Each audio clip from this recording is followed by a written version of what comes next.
Hello, everyone, and welcome to the series of AWS lectures. Today, we're going to talk about S3, which is a storage service within Amazon Web Services. It stands for Simple Storage Service. And you will see eventually how simple it is to access the storage, within S3 to be able to upload, retrieve data, all that can be done very simple and easy way with S3. Now let's hold back a little. Let's look at how the storage environment is within an on-premise data center. Right? You got different types of storage. You got SAN, you got NAS. Um, Here specifically, I'm going to be talking about NAS because that's the kind of storage technology that relates more with S3. So in a NAS environment, right? Let's say you have a team of 10 people, and you all of them wants to have a common share, a common folder that any file, whichever employee puts it in, can be accessed by the remaining 9 users, right? So you need a shared environment where you want all the files, folders to be accessible by everyone within the team. So we can create, let's say, a Windows share in an on-premise environment or a CIFS share, and that can be mapped and used by all of them, right? That's a typical share environment. Similarly, S3 in Amazon Web Services provides you that kind of a capability, wherein you create something called as a S3 bucket. Think of bucket as a folder right here. So think of bucket as a folder. Within the folder, you can create multiple subfolders, multiple files, and so on. Okay. So this is what Amazon is providing us. The advantage with this is you can access it from anywhere.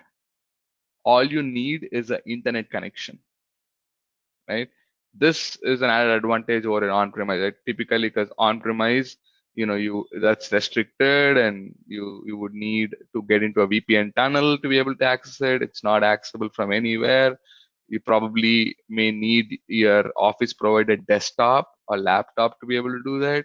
But here, it's on the cloud. It's on the internet. All you need is an internet connection to access data within S3. Also, with respect to cost, this is a very low cost solution. This is one of the biggest reason why S3 is a huge hit. Lot of enterprises, a lot of companies, they started moving their data into S3. If you compare the per GB cost of what you incur by buying the storage hardware for your on-premise versus this, it's multi-fold difference. The other advantage is here, S3 bucket does not have a limit with respect to its size. You could grow as you want. You could grow to hundreds of terabytes.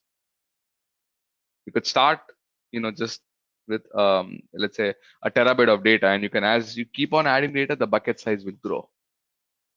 Okay, that's another advantage because within your environment, typically when you create a share, you create a share with a defined size, 1 TB, 2 TB, and when you want to dump more data, you obviously have to work with your storage administrators or whomsoever who needs to expand that share, and only then you'll be able to add more files.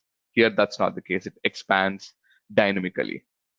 Plus, a single file within S3 can be as huge as 5 TB. Yes, S3 supports a file size of up to 5 TB. As you can see, all these go into the S3 bucket.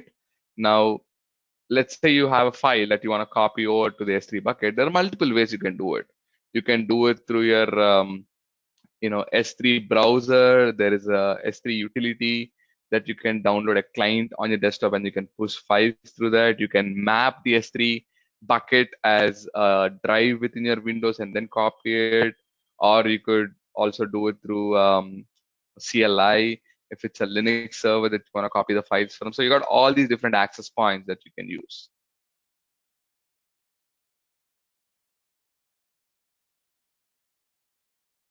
Um, so even in terms of redundancy, you can see it's huge. The data or the file that you put in within S3, it has got these many nines high availability. So the chance of you losing a file within S3 is very, very lean. Um, Even with respect to cost, like I said, it's very low. Also, you are avoiding the upfront capital cost, right? That you would incur within your on-premise because you gotta spend money on buying the storage hardware. Here, just pay as you use. There is a lot of security built into S3. I know a lot of you might be wondering how would the security play a role here? Is my data secured? Would there be a data breach? Um, no, there is a massive security that's built into Amazon S3. Um, and when we get into the course, you'll eventually see what are the different security endpoints that are in place, which will ensure your data is not you know it's not hacked, or it's not being got into a wrong person's hand. Okay, so more to come. Thanks.